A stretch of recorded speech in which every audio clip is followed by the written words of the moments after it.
পর্যায়ে বক্তব্য রাখার জন্য আহ্বান জানাচ্ছি নারায়ণগঞ্জ সাংস্কৃতিক জোটের সাবেক সভাপতি উপদেষ্টা পরিষদের সদস্য ভবানী শঙ্কর রায়কে।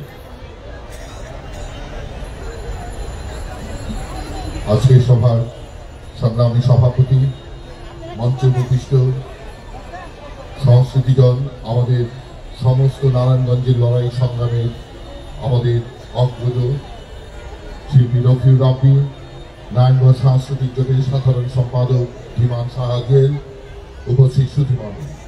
প্রথমে আমি 52 থেকে 71 পর্যন্ত এবং সর্বশেষ 24 পর্যন্ত যারা বুকের তাজা রক্ত জলাঞ্জলি দিয়ে আমাদের মাতৃভাষা, স্বাধীনতা এবং সর্বশেষ গণতন্ত্র পুনরুদ্ধারে যে গণ অভ্যুত্থানে অংশ নিয়েছিল আমাদের ছাত্র জনতা, এবং সেখানে যারা বুকের তাজা রক্ত জলাঞ্জলি দিয়েছেন তাদের স্মৃতির প্রতি গভীর শ্রদ্ধা নিবেদন করছি।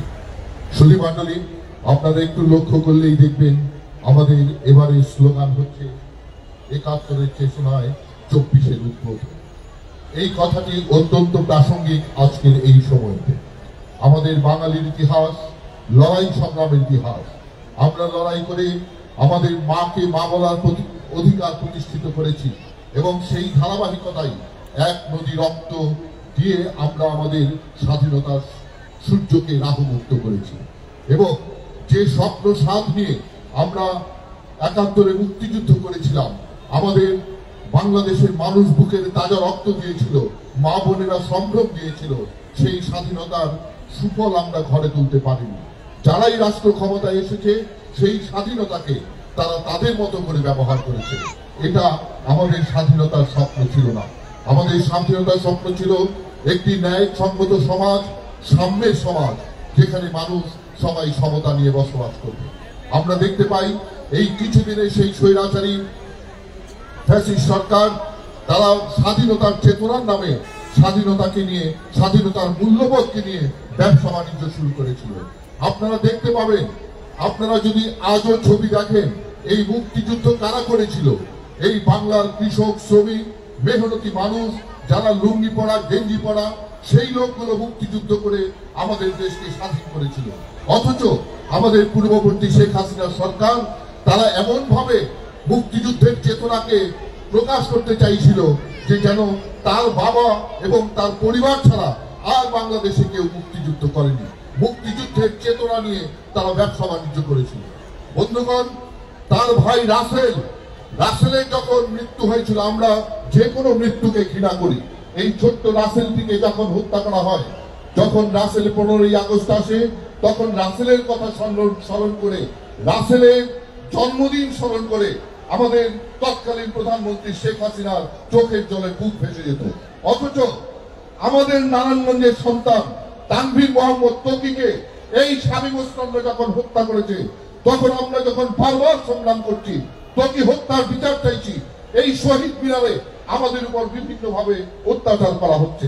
আমাদেরকে মামলা দেওয়া হয়েছে, আমাদেরকে শহীদ মিনার থেকে সরিয়ে দেওয়া হয়েছে, এবং বিভিন্ন ভাবে আমাদেরকে ষড়যন্ত্র করে আমাদের উপর অন্যায় করা হচ্ছে। আজ পর্যন্ত ত্বকী হত্যাকাণ্ডের বিচারটি পর্যন্ত করা হয়নি। তাহলে কি দাঁড়ালো? শেখ হাসিনার ভাই বললে তার চোখে পানি আসে, কিন্তু আমাদের সন্তান ত্বকীর জন্য সে চার্জশিটটি পর্যন্ত দেয় না। তার লোক ত্বকীকে খুন করেছে, তাকে চার্জশিটটি দেয় না, তাকে বিচারের আওতায় আনে না। এই হচ্ছে তাদের ভাষায় মুক্তিযুদ্ধের চেতনা। বন্ধুগণ, সেই চেতনাকে, মুক্তিযুদ্ধের চেতনাকে তারা বেসাতি করেছে বলেই, মুক্তিযুদ্ধের চেতনা নিয়ে ব্যবসা বাণিজ্য করেছে বলেই আজকে ছাত্র জনতা একত্রিত হয়ে এই ফ্যাসিবাদী সরকারকে দেশ থেকে তাড়িয়ে দিয়েছে। আপনারা দেখতে জানেন, এই নারায়ণগঞ্জের মানুষ জানেন, এই শামীম ওসমান তুলি দিলে নাকি লক্ষ লক্ষ মানুষ হয়ে যায়। কিন্তু আজকে দেখি এই জনতা যখন নেমে এসেছে, একটি বারও সে সময় পায় নাই, সে বোরকা পরে আজকে আওয়ামী লীগ বলার মতো নেই, দেশ ছেড়ে পালিয়েছে।